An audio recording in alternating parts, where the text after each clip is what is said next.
So my very first Bigfoot encounter happened when I was 9 years old. Saw this thing outside my window at night, and I'll never forget it. Huge eyes, giant yellow and black, crusty teeth, and that smile, man, it was awkward. Like a person who had never smiled before was trying to smile at me. I remember pulling the covers over my head, laying there, submerged in fear, until I finally fell asleep. Now fast forward to high school. I'm starting defensive end for my school, getting all kind of awards. I'm being recruited by the University of Texas, University of Auburn, Florida State University. We had just played our crosstown rival, and we lost that game at the last second by a freaking field goal. I'm angry, overwhelmed, and more than anything, I'm worried because there were scouts at this game. And although I performed extremely well, 3 sacks, 13 tackles, it was a tackle that I missed that led to that field goal. I remember pulling up to my parents' house and just sitting there. It's about 11:15 p.m. And I'm tired. I'm talking about that after the football game, your coach done talked to you, gotta drive an hour home tired. Too tired to get out of the trucks. My legs are in pain. My mind is replaying that missed tackle over and over again. I'm sitting there in the cab of the truck, caught in that middle stare, when I see movement out of the corner of my eyes. Looking over in that direction, it's a damn Bigfoot, and his face is right there in the passenger side window, smiling at me. Now to be clear with you, my windows are rolled down.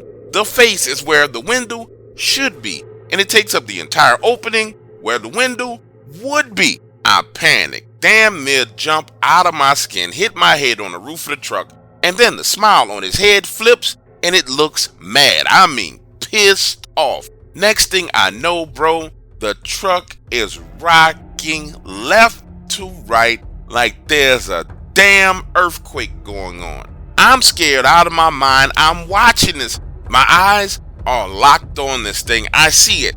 Then in a split second, everything stops and I watch this thing reposition itself, its shoulders turning in this long, exaggerated movement. And right there in that moment, I knew without a doubt that it was about to reach inside of my truck and grab me. But it happened so fast, the next thing I knew, its hand was coming through the open window, it's growling. Listen, the sound of that growl echoing around in the cab of my truck was deafening. And all I remember thinking was, I got to get out of this truck. I got to get out of this truck. Now imagine the scene. I swing open the driver's side door of my truck, step my left leg out of the truck, and as my foot is hitting the ground, it pulls the entire truck. Yes, I want to be clear with you. It pulled my entire Ford F-150 like it was a freaking toy, causing me basically to do a split. Now all of the events after this moment kind of blend in and blur together in my mind. I'm gonna do my best to explain to you what happened next, but I can't guarantee that everything I'm saying to you is exactly how it happened, but it's close enough to what I know happened. I'm there in this split, struggling to get my right leg out of the truck. Now, I'm not sure if he heard what was going on or if he was up waiting on me to get home, but all I remember was my father's boots. Seeing my dad's boots walking towards me as I was in that split position, and then hearing him firing his shotgun 6 times. Then what I heard next sounded like a bunch of freaking chimpanzees going crazy off in the woods. You know the sound that your vehicle makes when you leave the door open, at boom, boom, boom, boom, boom, boom. I remember hearing that sound as the echo of the shotgun blasts faded away.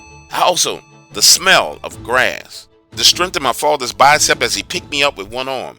Also, the pressure that he put on my back as he pushed me up the steps and into the house. Me going into the front door of the house, and then him turning around, going back out into that darkness, and for the next 20 minutes, hearing what sounded like a chimpanzee and gunfire. Then, just as suddenly as that whole encounter started, it stopped. Everything went quiet. My dad came back into the house with blood all over his clothes, all over his shoes, and I remember asking him, Dad, what happened? What was it? But he just looked at me. And I'll never ever forget the look in my father's eyes. It was almost as if I was looking at death itself. He stood there staring at me, this blank look on his face for about 10 seconds, then turned and walked away. After that, he never ever spoke about that night, not one word. Years later, my mother opens up talking about it and says how that night changed my father for the worse. Understand, I knew my father was in the Navy. I knew he had been to war. Hell, my mom and I spent a lot of time alone when I was a kid. But what I didn't know and what she told me was how many lives he had taken when he was in the Navy. She goes on to explain that my father knew about the creature, had tracked it, even knew where its nest was.